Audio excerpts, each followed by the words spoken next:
भक्ति योग।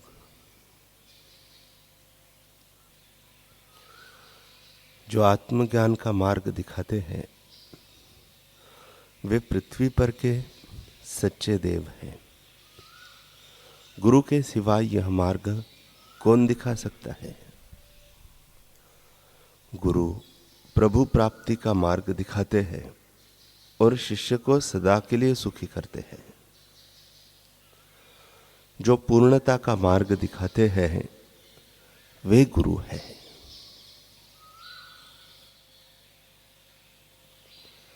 आध्यात्मिक गुरु निरंतर उपदेश से साधक को तालीम देते हैं। गुरु सच्चे शिष्य को प्रभु की ओर से प्राप्त भेंट है। तमाम शास्त्र जोर देकर गुरु की आवश्यकता मानते हैं। शिष्य को सदा अपने गुरु की मूर्ति का पूजन करना चाहिए और उनके पवित्र नाम का जप करना चाहिए। साधक को अपने गुरु का या किसी भी संत का बुरा बोलना या चाहना नहीं चाहिए। गुरु पृथ्वी पर देव रूप है, नहीं देव ही है।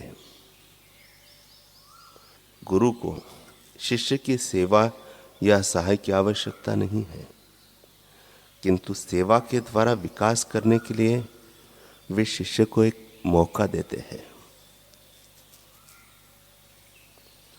इस कलयुग में आत्म साक्षात्कारी सद्गुरु की भक्ति के द्वारा ही ईश्वर साक्षात्कार करना है।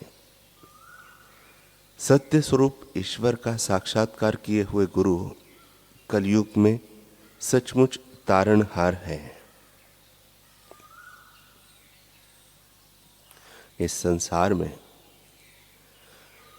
जिसको कुछ जानना है वह भी दुखी है, जिसको कुछ पाना है वह भी दुखी है, जिसको कुछ छोड़ना है वह भी दुखी है।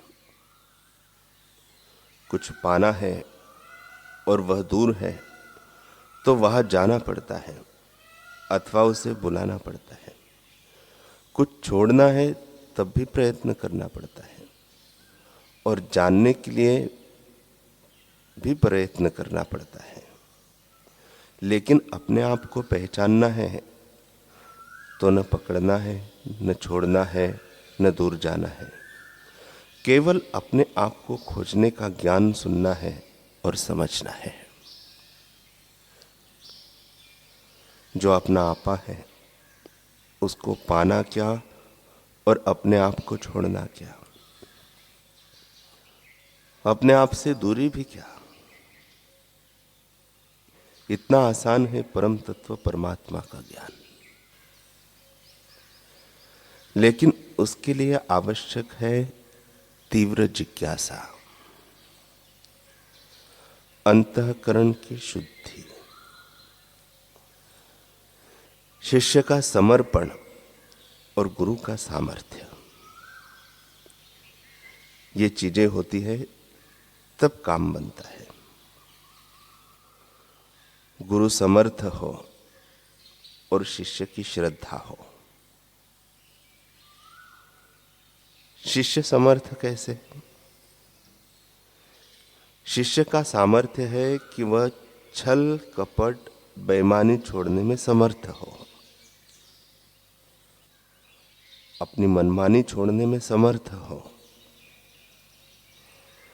और गुरु का सामर्थ्य है कि अनुभूति के वचन हो। शिष्य में सामर्थ्य चाहिए गुरु ज्ञान को पचाने का,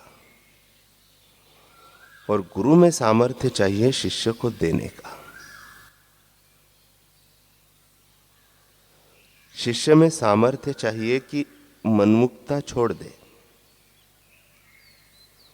गुरु में सामर्थ्य चाहिए कि अनुभव को स्पर्श करके मार्गदर्शन दे सके। गुरु की कृपा और शिष्य का पुरुषार्थ। पुरुषार्थ भी कैसा?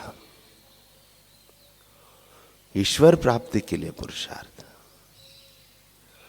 उसी दिशा का पुरुषार्थ। उससे विपरीत दिशा का पुरुषार्थ घाटा कर देता है। चाहिए तो परमात्मा, लेकिन भटक रहे इधर उधर छोटे संग में।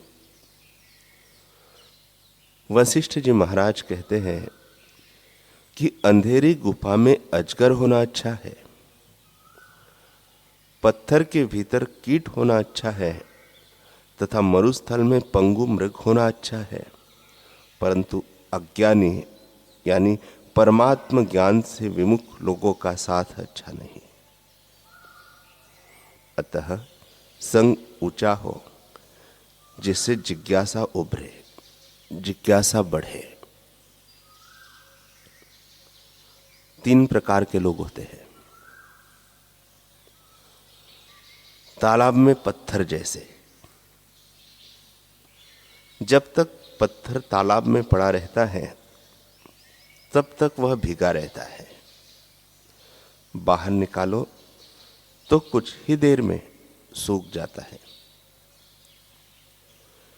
ऐसे ही कई लोग ऐसे होते हैं जो सत्संग में आते हैं तब तक तो भीगे रहते हैं, बाहर निकलने के बाद कुछ देर सत्संग का प्रभाव रहता है, बाद में देखो तो वैसे के वैसे हो जाते हैं।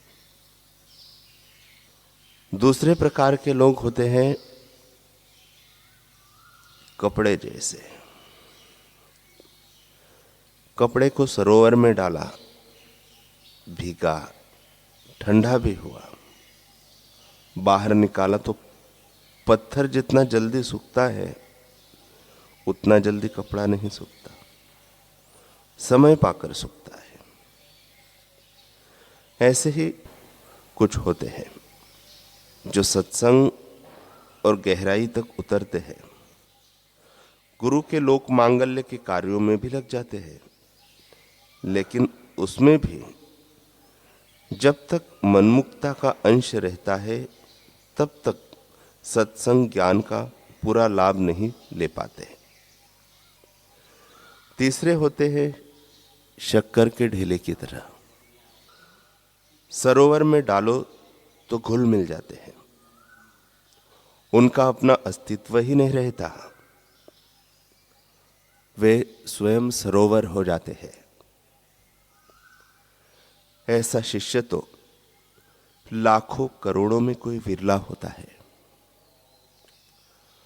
ब्रह्मवेत्ता का अनुभव बहुत ऊंची स्थिति है। भगवान ब्रह्मा, विष्णु, महेश की बराबरी का अनुभव कोई मजाक की बात है क्या? ईश्वर प्राप्ति की तीव्र जिज्ञासा हो और मनमुक्ता छोड़े, तब पूर्णता का, आत्म साक्षात्कार का अनुभव होता है।